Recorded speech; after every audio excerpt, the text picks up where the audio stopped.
Hi, my name is Justin Beckett, and I'm from Beckett's Table and Southern Rail Restaurant right here in Arizona. And today we're going to talk about an amazing salmon dish with beautiful heirloom tomatoes, charred corn, and peppers. I think you're really going to like this. This is a beautiful heirloom tomato, and I want to make sure that I cut these tomatoes in different shapes. A little bit of radish. I'm going to pick some parsley. Now, for a little bit of intense flavor, I have some shallot. And you're really going to taste how fresh and vibrant it is. But then the thing that's really going to set this dish off is the charred peppers and the corn that we're going to do on stove. So one of the most important things about searing the salmon is you need a very hot saute pan. So I'm going to crank on this burner.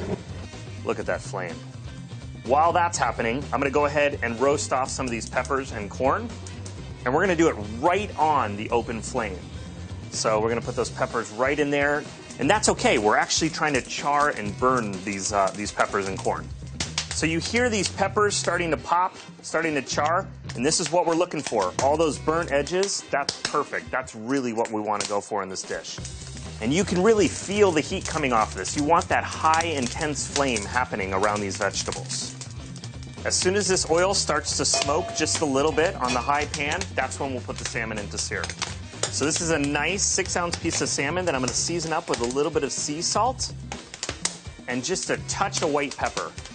So that way, when it goes down into the pan, it's the first thing that's cooking. You see that sear? That's exactly what you want. Now I'm going to season the backside of the salmon as well. Back to the peppers. You want to get it as most consistently covered and charred as possible. Now, a very common thing that people do when they're cooking fish and even meat in a saute pan is they want to mess with it. They want to move it around. Just let it sear until you get a nice cooked edge all the way around the outside of the fish. All right, so this pepper's done. We're going to go ahead and throw it in this glass bowl, and then you're going to want to wrap it in plastic.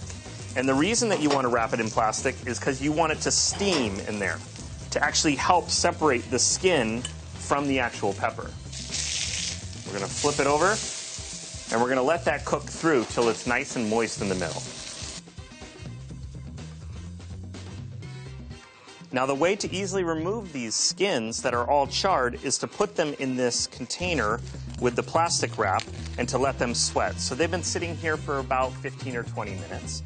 And really, what we're trying to do is just easily remove the skin. You can actually just take the back of a knife, and it actually just peels right off. And just give it a rough chop here. Now, the one thing you want to be careful with poblano peppers is sometimes they're very spicy and sometimes they're very mild. So you might want to taste a piece before you add them all into the salad. And then the one other ingredient that we already cooked on the open flame was this corn. And it's got those nice charry bits on it, so those are the pieces that we want to include into the salad. So all we need in here is just a little bit of olive oil and a pinch of salt. Look at all those amazing colors.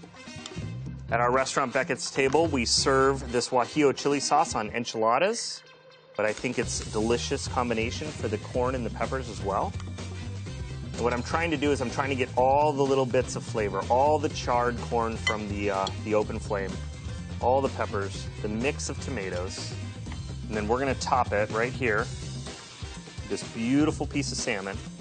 I'm Justin Beckett from Beckett's Table in Phoenix, Arizona, and this is my version of seared salmon, charred peppers, charred corn with guajillo chili sauce.